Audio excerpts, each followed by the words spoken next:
Excel में logical लगाना।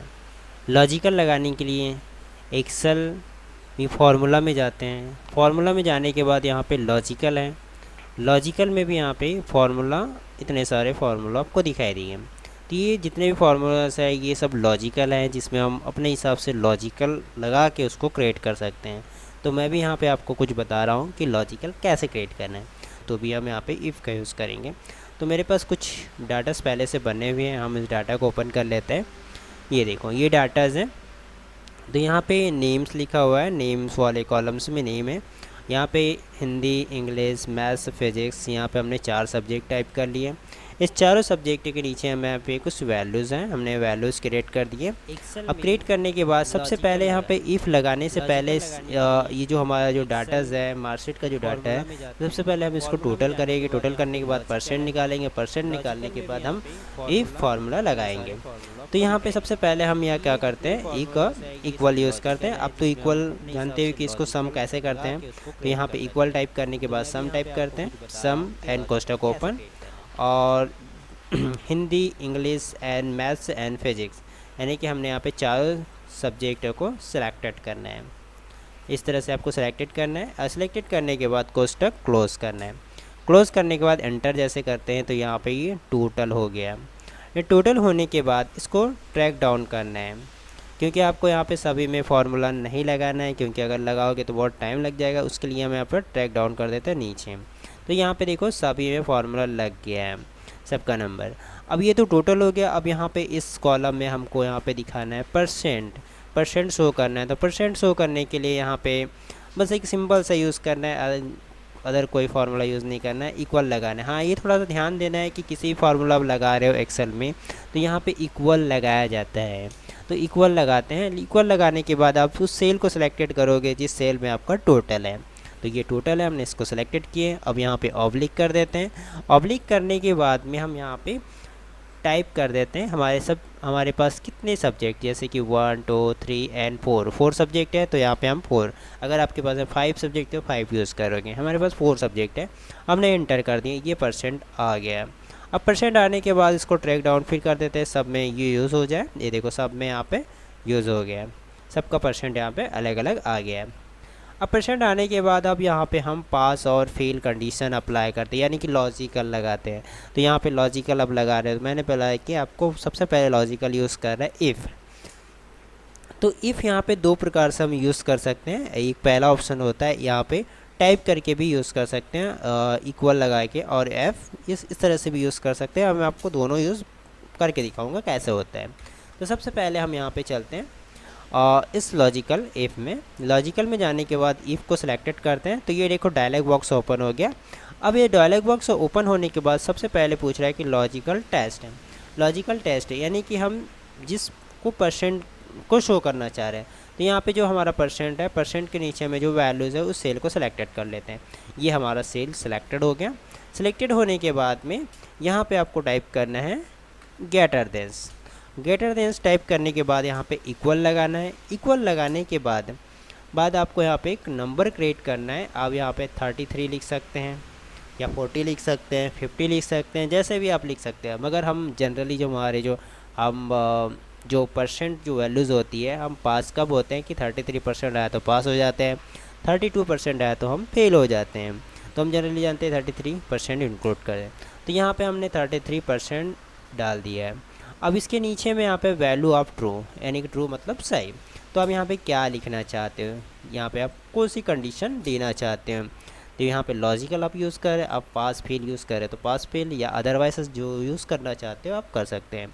अभी यहाँ पे हम ट्रू हम पास कर रहे हैं। इसके बाद यहाँ पे फॉल्स लिखा हुआ है तो फॉल्स हम यहाँ पे लिख देते हैं फेल।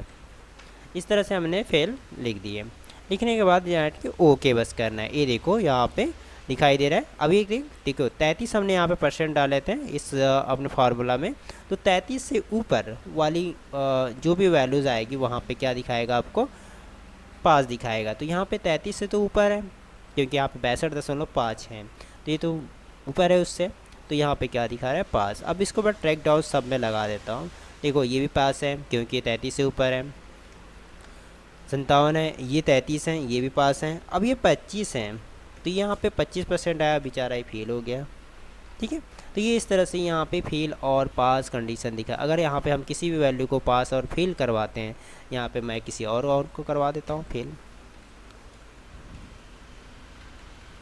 ये देखो यहाँ पे 27% आया, ये भी फेल हो गया। तो ये इस तरह से पास और फेल हमको यहाँ पे डायरेक्टली दिखा देगा, अगर हम यहाँ पे टोटल कर रहे हैं और परसेंट कर रहे हैं तब हम। तो ये हुआ इफ़ कंडीशन लगाना है। देखो मैंने अभी तो यहाँ पे जाके हम इफ़ का यूज़ कर लिया, हम बिना विदाउट यहाँ जाए हम यहाँ पे अपनी वर्कशीट में भी इसको डाल सकते हैं। कैसे डालते हैं देखिए, इक्वल टाइप करना है, यहाँ पे इफ़ लिखना है, कोष्टक ओपन करना है। ओपन करने के बाद आपको सेल को सिलेक्टेड करना है, जो सेल हमारा ये वाला है परसेंट वाला है, तो उसको सिलेक्टेड कर लेते हैं। सिलेक्टेड करने के बाद यहाँ पे ग्रेटर देन यूज़ करना है, इक्वल लगाना है 33, जो भी नंबर देना चाहते हो 33 दे दिए, और एक कॉमा लगाते हैं। अब कॉमा लगाने के बाद आपको एक मैसेज क्रिएट करना है, तो मैसेज क्रिएट करने के लिए यहाँ पे आपको डबल स्लैश लगाना पड़ता है। तो डबल स्लैश लगाने के बाद आप जो भी मैसेज देते हो, जैसे पास फेल जैसे भी है, तो स्टार्टिंग में तो हमको पास ही दे रहे हैं क्योंकि ट्रू है, एंड फर्स्ट ऑप्शन है true and the second option है फॉल्स, तो हम सबसे स्टार्ट में पास दे रहे हैं। और यहाँ पे फिर डबल स्लैश इसको कंप्लीट कर रहे हैं, एक सिंगल कॉमा लगाते हैं। सिंगल कॉमा लगाने के बाद फिर से यहाँ पे आपको डबल स्लैश लगाना है, फिर से यहाँ पे आपको लिखना है फेल और डबल स्लैश कंप्लीट एंड कोष्टक क्लोज एंड एंटर। ये देखो ये फार्मूला यहाँ भी वो लग गया। सभी में फार्मूला सेम लगा है, यहाँ वहाँ से भी हम कर चुके हैं और यहाँ पर टाइप करके भी कर चुके हैं। ओके, आप समझ आया होगा। सेकंड इसमें ऑप्शन में इफ तो मैं बता दिया आपको। अब नीचे में यहाँ पे इफ़ एरर है, ये इफ़ एरर भी एक लॉजिकल ही है, ये यानी कि जितने भी हम यहाँ पे फार्मूला से वो सब लॉजिकल ही है। तो यहाँ पे इफ़ एरर जो ऑप्शन हमको जिस दूसरे सेल में, आपको इफ़ एरर का मतलब होता है कि आप वहाँ पे फार्मूला को गलत दिखा रहे हैं। अगर ये फार्मूला यहाँ पे हमने कोई फार्मूला हमने लगाया है वो जो कि गलत है, हालांकि यहाँ पे फार्मूला तो कोई गलत नहीं है क्योंकि ये आंसर तो हमको दे रहे हैं, सही दिखा रहा है, तो ये फार्मूला गलत नहीं है। जहाँ अगर फार्मूला गलत होता है तो वहाँ पे वो एक एरर दिखाएगा या वहाँ पे कुछ मैसेज लिख के आएगा कि ये फार्मूला आपका गलत है। तो यहाँ पे हम एरर फार्मूला कैसे लगाते हैं ये देखते हैं। तो सबसे पहले हम यहाँ पे एरर इफ़ एरर में जाते हैं, ये ओपन हो गया एक डायलॉग बॉक्स। अब इसको हम यहाँ पे वैल्यू बोल रहे हैं कि हम सिलेक्टेड कर लेते हैं, मतलब जिस सेल में हमने फार्मूला लिखे उसको सिलेक्टेड करना है, नंबर को सिलेक्टेड नहीं करना, यह ध्यान रखना है। अब यहाँ पे देखो मैंने इसमें फार्मूला लिखा हुआ है, इसको सिलेक्टेड कर लेता हूँ, ये सिलेक्टेड हो गया। सिलेक्टेड होने के बाद में वैल्यू इफ़ एरर, यानी कि आपको यहाँ पे एक मैसेज लिखना है। अगर वो फार्मूला अगर गलत होता है तो वहाँ पे आपको क्या मैसेज आएगा, आप तो लिख सकते हो वहाँ फार्मूला गलत है लिख सकते हो, रॉन्ग लिख सकते हो, या अदरवाइज़ स्किप दिस लिख सकते हो, जो भी मैसेज आपको देना चाहते हैं। करंटली यहाँ पे मैसेज हम टाइप कर देते हैं, जैसे कि फार्मूला रॉन्ग, यहाँ पे हमने डाल दिया फार्मूला रॉन्ग करके, एंड ओके कर देते हैं। अब देखो यहाँ पे क्या दिखा रहा है, क्योंकि ये तो फार्मूला सही है, क्योंकि यहाँ पे मैंने जो फार्मूला लगाया था वो सही है, इसलिए यहाँ पे हमको क्या दिखा रहा है, जैसा का वैसा ही दिखाई दे रहा है। अगर यह फार्मूला सही है तो यहाँ पे भी वैसे ही हमको दे रहा है। अब इसको भी मैं ट्रैक डाउन कर देता हूँ, तो सब में देखो कंडीशन सेम है। तो यहाँ पे मैंने फार्मूला तो गलत नहीं है, तो यहाँ पे भी हमको वही चीज़ हमको वापस रिप्लाई कर रही है। अब हम यहाँ पे फार्मूला को गलत कर दें ताकि हमको वो जो हमने फार्मूला एरर ऑप्शन वाले डाले थे तो हमको दिखाई दें। तो मैं इस फार्मूला को थोड़ा सा गलत कर देता हूँ, यहाँ पे मैं कुछ भी ऐड कर देता हूँ, इसको हटा के कुछ मैं लिख देता हूँ ताकि वो फार्मूला गलत हो जाए। ये देखो ये फार्मूला यहाँ पे मैंने गलत डाल दिया, तो यहाँ पे आपको एक मैसेज आ गया कि यहाँ पे इस सेल में फार्मूला गलत है, यानी कि ये फार्मूला रॉन्ग लिखा हुआ आ रहा है। ठीक है, इस तरह से फार्मूला रॉन्ग, क्योंकि यहाँ पे फार्मूला गलत है, यहाँ पे भी हम गलत कर देते हैं ताकि ये भी दिख जाए। ये देखो इसको भी हमने गलत कर दिया, सॉरी फार्मूला ही गलत नहीं हुआ, यहाँ पे ऑप्शंस आ गए, यहाँ पे कुछ और ऐड कर देते हैं। ये देखो ये फार्मूला गलत हो गया।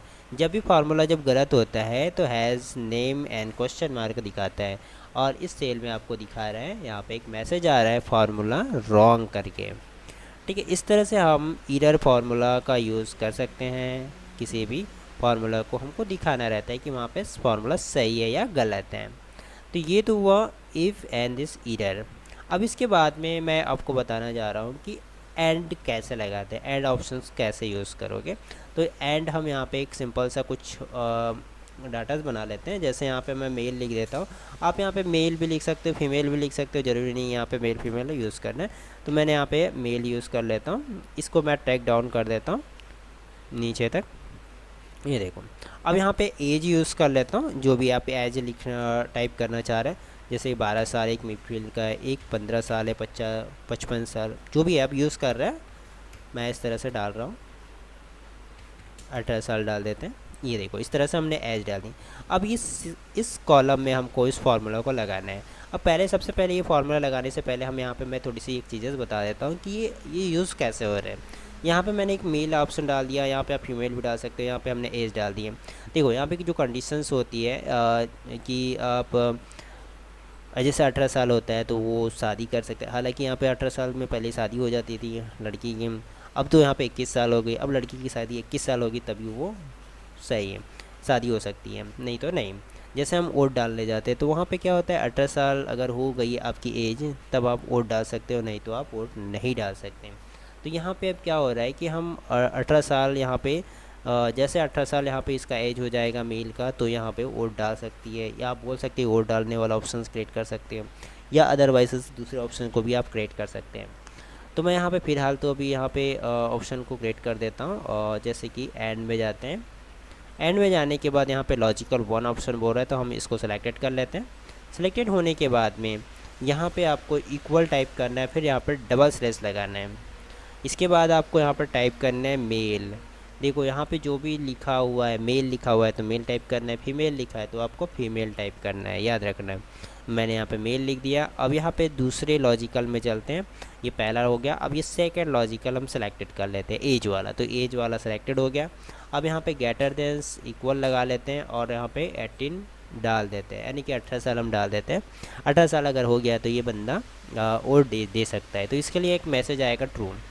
देखो यहाँ पे अब इसको ट्रैक डाउन कर देते हैं नीचे तक।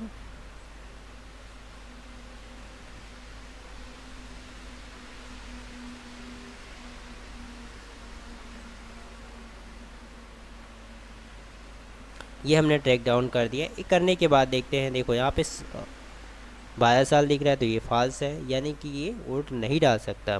45 साल है क्योंकि ये 18 साल से ऊपर है, इसलिए ये वोट डाल सकता है।